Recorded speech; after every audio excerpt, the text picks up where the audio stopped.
Brodes Media. The good thing for me is I've experienced Game 4, so nothing can hurt me anymore.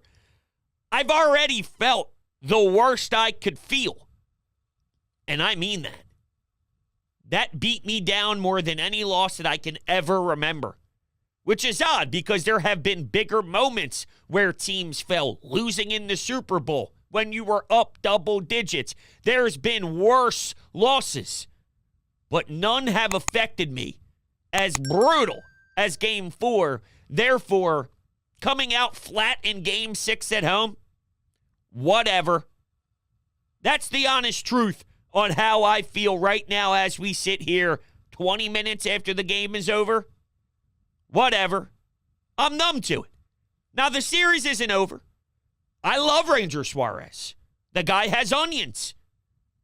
If there's one guy other than Zach Wheeler that we will love to grab the ball in a Game 7 for the first time in Phillies history in Citizens Bank Park, it would be Ranger Suarez. And you could say, well, Brodes, you know the Phils struggled against their starter the last time around. Sure.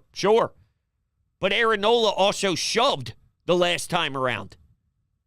This is baseball. Some days you have it, some days you don't have it. But where I'm going to point the finger is Alec Bohm and Trey Turner, actually.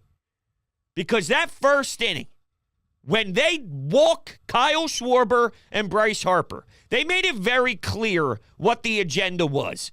Kelly had a game plan. I won't let them beat me.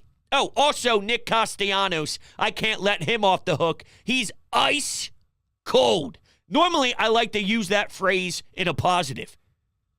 I love me some Gus Johnson. He's one of the most electric play-by-play announcers in the world. Shocker. I like the guy that's loud and obnoxious. When something massive happens in a big-time moment, college football, Fox, big noon, what do you hear? Ice cold! Or a big shot in college hoops, a big three to silence the crowd. Ice cold! Well, that's what Nick Castellanos is right now. Ice cold. When the Diamondbacks dared you to beat them with anybody else but the big bopping lefties, they came up super tiny small. I don't care that Alec Bohm had a couple of hits after that. I don't care about his bleeder to the right side of the infield. Oh, he's going the other way with it. That's when Alec Bohm is his best. I had to hear that on the broadcast. I don't care. That was useless. Useless. I needed him in the first. Why is Citizens Bank Park so special? Because of how loud it gets, because of how obnoxious and outrageously intense it gets when there's 45,000 people screaming at the top of their lungs. Could you imagine if that was the tune that the Diamondbacks heard right from the rip when it's the first inning of the game, 4 hours of hell? Instead, the Diamondbacks have big smiles. They're high-fiving as they're running themselves back into the dugout, getting ready to take the batter's box. And this is where it irritates me even more. So, okay, it is what it is. You go down 3-0, and Aaron Nola, as sharp as he was in the first inning, and my man was cruising. It looked like he had electric stuff to begin the game, and then, a pitch that is right over the heart of the plate, and then he gets taken back to back, and then even more damage happens. It sucked. It sucked the life out of the building. But, I have to admit, there was a minor response. And JT Realmuto, who should be batting an Alec Bohm spot, by the way, this goes on Rob Thompson, and I thought Rob waved the white flag way too early. Why are we pitching to Marte? Okay, why is Rojas getting an at-bat in the 7th inning? He's an automatic out. You cannot do that. That's quitting. That's saying, okay, we'll play for tomorrow. We'll play for Game 7. As if, I don't know, putting Marte on with an open base is something crazy here. Dude, come on, man. You gave up, and that bothers me. But JT Realmuto doubles and Brandon Marsh knocks him in. But the Diamondbacks do something stupid. They don't hit any cutoff people. They chuck the baseball all the way across the diamond, which allows Marsh to get to second base. It was 3-0. You make it 3-1. Could you imagine if Marsh came across and now it's 3-2?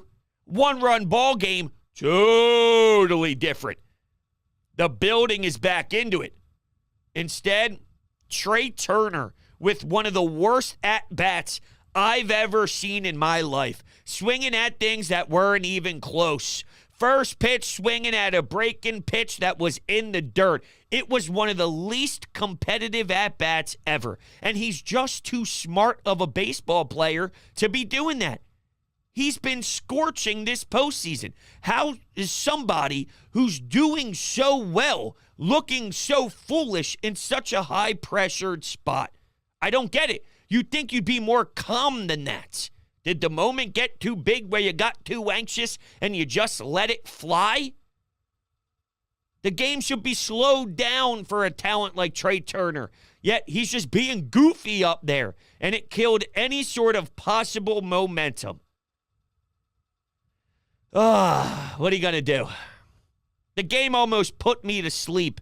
That's how dead the Phillies' offense was. Now, they were getting guys in position to score. They couldn't get your timely hits. What do you know? I think I've said that many times before in my life. I want to stress that I know it's not over, and I'm not giving up on them. To have a home game, Game 7, NLCS, with a trip to the World Series on the line with Ranger Suarez, they can win that baseball game. It just sucks that it seemed like the Diamondbacks had more of a sense of urgency coming into your own ballpark, which is madness. Did you just expect to win because you know how crazy it is, because you know the atmosphere takes over, forgetting that you have to do your part too? Am I excited about Game 7? Yes and no. Yes and no. Game 7s normally aren't as fun when your team is involved because of how much you're on the edge of your seat and you can't take it. And especially with baseball, the moments are intensified because of how slow the game is and the pace of it. Hockey, it's back and forth. Basketball, it's back and forth. There's a flow in the action. Here, it's you never know when that one pitch is going to come and it gets smoked and it's raked and it's to the wall. I did rip Trey Turner, and rightfully so, for the awful at-bat in the second inning. I will say I thought his at-bat in the first inning was going over the wall, and I know for a fact that the stadium would have went bonkers if that was the case, and that's what this team needs to do tomorrow. They have to attack early, they have to get on the scoreboard, and they need to overwhelm the Diamondbacks with a ton of noise, and the way that that's going to happen is by scoring first.